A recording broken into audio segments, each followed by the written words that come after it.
All businesses are looking to improve their bottom line at all times. While sales are very important for any business, cost control can be even more important. It is tragic to think how much waste there is in the restaurant industry today. The sad thing is that most of it can be controlled by a few simple measures, which most restaurants don't know, don't put in the time, or simply too lazy to do. Having a simple checklist and systems in place can go a long way to improving your bottom line and cutting back your costs. Menu planning.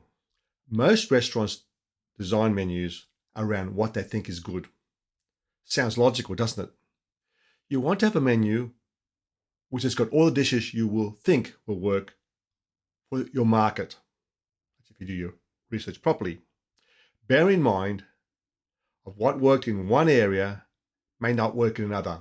For example, it may be what menu worked in a beach resort type place may not work in a CBD location, and vice versa. The art of good menu planning is designing one around your existing kitchen and the skill level of the cooking and serving staff you've got. Most menus seem to be too big and complex.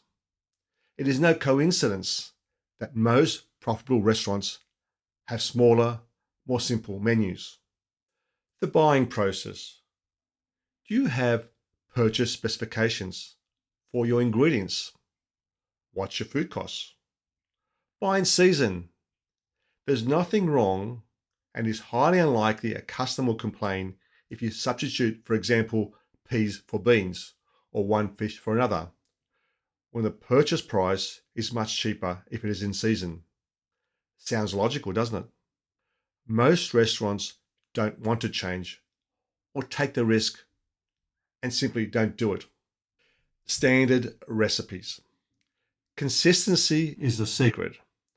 Have you noticed that the Macas hamburger or KFC chicken doesn't taste or look much different in New York or Paris or Sydney or Auckland? This formula has been pretty successful for years. Call it luck? Staff training. Make sure you keep your employees' skill levels up. This works well with all the points I've mentioned beforehand. Don't forget to get your serving staff to taste at least a few of your dishes. Customers always ask for recommendations. You will be surprised at how many restaurant owners don't want to spare the expense of getting the staff to try parts of the menu, ideally all the menu. There's nothing better than a customer walking in asking for a suggestion to a waiting staff person of what they would like, and are able to clearly explain the taste and flavors of every dish on the menu.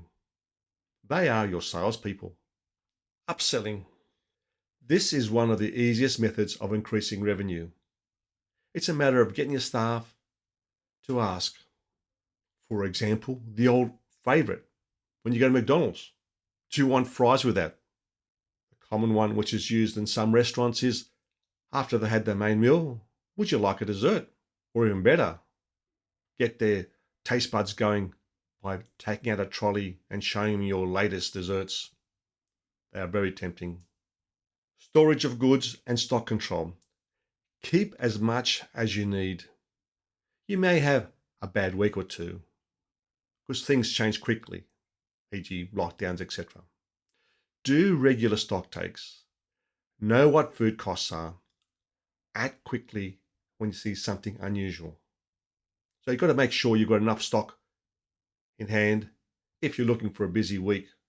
But things change sometimes. There are things that interfere with our regular service. There could be elections. There could be obviously COVID.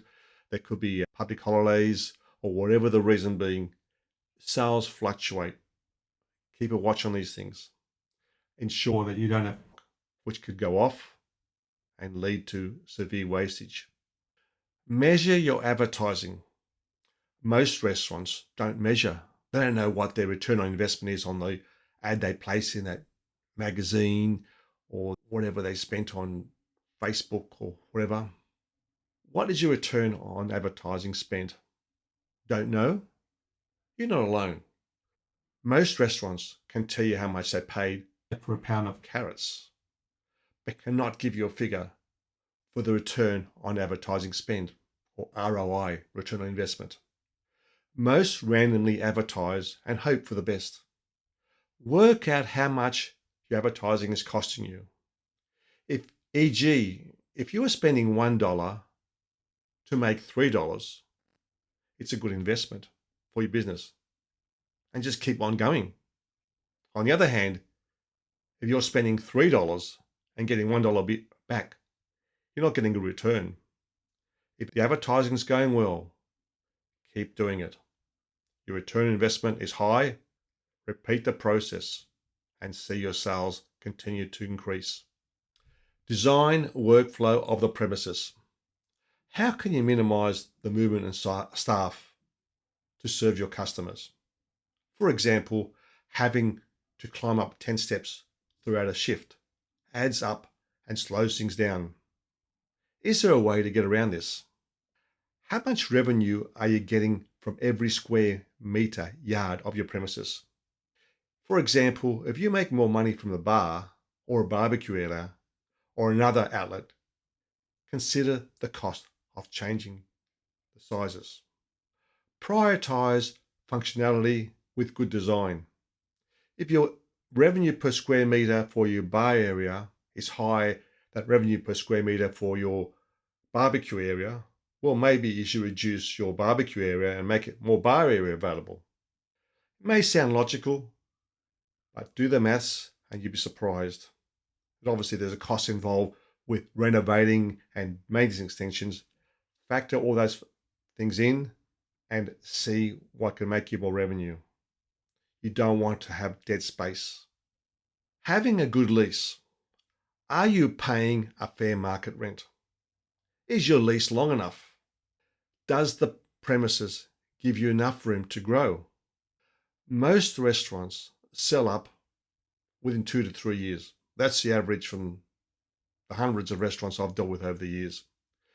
Basically, the lease has to be long enough for you to build up your business and be attractive for a new owner to take over when you want to sell up. So a new owner is unlikely to take over your business if there's only like 2 or 3 years left in the business left, because basically they're working for nothing after they pay the price for the business. Who wants to pay a premium price for your restaurant when there's only 2 years left on the lease, even though you have spent plenty of money setting it up? Basically, there's no lease left. You're at the mercy of your landlord. Another way is to get a specialist who understands the whole process, from setup to growing and developing an exit plan well before you have to move, to help you with it. It's a final bottom line that counts.